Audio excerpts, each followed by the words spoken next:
আসসালামু আলাইকুম রহমতুল্লাহি ওয়া বারাকাতুহু। আলহামদুলিল্লাহি ওয়াহদাহ ওয়াসসালাতু ওয়াসসালামু আলা মান লা নাবিয়্যা বা'দাহ, আম্মা বা'দ। সুপ্রিয় দর্শক শ্রোতা ভাই বোনেরা, আজ আমরা এমন একটি জিকির, এমন একটি দোয়ার কথা বলবো যে জিকির এবং দোয়া জানে না এমন কোনো মুসলিম পৃথিবীতে পাওয়া কঠিন। বলতে গেলে আমরা সকলেই এই দোয়া, এই জিকিরটি জানি, এই বাক্যটি মুখস্থ আমাদের আছে, কিন্তু এই বাক্যের যে ওজন, এই বাক্যের যে ওয়েট, এই বাক্যের যে গুরুত্ব, সেটা আমরা হয়তো অনেকেই উপলব্ধি করতে পারি না। মুস্তাদরাক হাকিমে আবু সাঈদ খুদরি রাদিয়াল্লাহু তাআলা আনহু থেকে বিশুদ্ধ সূত্রে বর্ণিত এক হাদিসে নবী করিম সাল্লাল্লাহু আলাইহি সাল্লাম ইরশাদ করেছেন, একবার আল্লাহর নবী মুসা আলাইহিস সালাতু ওয়াস সালাম আল্লাহর কাছে দরখাস্ত করলেন, আল্লাহর কাছে আবেদন পেশ করলেন। তিনি আল্লাহর সঙ্গে সরাসরি কথোপকথন করতেন, সেজন্য কালিমুল্লাহ বলা হয় তাকে। আল্লাহর সঙ্গে সরাসরি কথা বলতে গিয়ে একবার তিনি আবেদন করলেন, আল্লাহ আমাকে আপনি একটি জিকির, একটি দোয়া শিখিয়ে দিন, যে জিকির, যে দোয়া আমি সব সময় পাঠ করব, সব সময় আমল করব। আল্লাহ সুবহানাহু ওয়া তাআলা তখন মুসা আলাইহিস সালাতু ওয়াস সালামকে বললেন, কুল লা ইলাহা ইল্লাল্লাহ, হে মুসা আপনি লা ইলাহা ইল্লাল্লাহ এই দোয়াটি সবসময় পাঠ করবেন, এই জিকিরটি সবসময় পাঠ করবেন, এটা আপনাকে আমি দিলাম।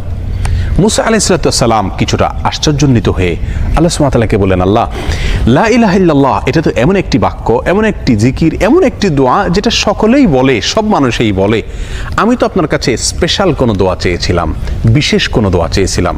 আল্লাহ সুবহানাহু ওয়া তাআলা তখন মুসা আলাইহিস সালাতু ওয়াস সালামকে বললেন, হে মুসা, যদি সপ্ত আসমান, সপ্ত জমিন এবং এই দুইয়ের মধ্যে যা কিছু আছে সব কিছুকে, আল্লাহর অস্তিত্ব ছাড়া বাকি সব কিছুকে যদি একটি পাল্লায় রাখা হয়, একটি হাতে রাখা হয়, আর লা ইলাহা ইল্লাল্লাহ এই বাক্যকে যদি অপর হাতে, অপর পাল্লায় রাখা হয়, তাহলে লা ইলাহা ইল্লাল্লাহর পাল্লা ভারী হবে।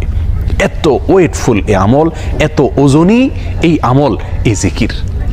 অর্থাৎ আল্লাহ সুবহানাহু ওয়া তাআলা মুসা আলাইহিস সালামকে যে বার্তা দিলেন সেটি হলো, লা ইলাহা ইল্লাল্লাহর চাইতে ওজনী, এর চাইতে ওয়েটফুল, এর চাইতে ভারী, এর চাইতে শ্রেষ্ঠ, এর চাইতে মর্যাদাপূর্ণ কোনো জিকির আল্লাহর জমিনে আর নাই। প্রিয় বন্ধুগণ, মুসা আলাইহিস সালামের জন্য সবচেয়ে স্পেশাল দোয়া হিসাবে, সবচেয়ে স্পেশাল জিকির হিসাবে আল্লাহ সুবহানাহু ওয়া তাআলা যে দোয়াটি নির্বাচন করলেন, যেটাকে সবচাইতে ওজনী আমল হিসাবে আল্লাহ সুবহানাহু ওয়া তাআলা স্পষ্টভাবে ব্যক্ত করলেন, সেটি হলো লা ইলাহা ইল্লাল্লাহ। অথচ এই লা ইলাহা ইল্লাল্লাহ এটাকে আমরা খুব সাধারণ একটি জিকির মনে করি, খুব সাধারণ একটি দোয়া মনে করি, আমরা বিশেষ আমল খুঁজে বেড়াই। অথচ এর চাইতে বিশেষ, এর চাইতে স্পেশাল কোনো আমল আল্লাহর জমিনে আর হতে পারে না। জিকিরের মধ্যে যত জিকির আছে, যত দোয়া আছে, যত আমল আছে, সমস্ত জিকিরের ভিতরে সবচেয়ে শ্রেষ্ঠ, সবচেয়ে ওজনী আমল, সবচেয়ে ওজনী জিকির হলো এই লা ইলাহা ইল্লাল্লাহর জিকির। মিজানের পাল্লায় কিয়ামতের দিন যখন আমার নেকামল মাপা হবে, তখন আমার নেকামলে শুধুমাত্র লা ইলাহা ইল্লাল্লাহ এর আধিক্য যদি থাকে, তাহলে ইনশাআল্লাহ আমার নেকামলে পাল্লা অনেক বেশি ভারী হবে। আসুন চলতে ফিরতে, উঠতে বসতে, অবসরে, কাজের ফাঁকে সব সময় মুখ থেকে, অন্তরের গভীর থেকে লা ইলাহা ইল্লাল্লাহ উচ্চারণ করতে থাকি। অন্তর পরিষ্কার হয়ে যাবে, অন্তরের ময়লা দূর হবে, অন্তরের পেরেশানি দূর হবে, অন্তরে আল্লাহ সুবহানাহু ওয়া তাআলার প্রতি আস্থা বাড়তে থাকবে, ঈমান বাড়তে থাকবে।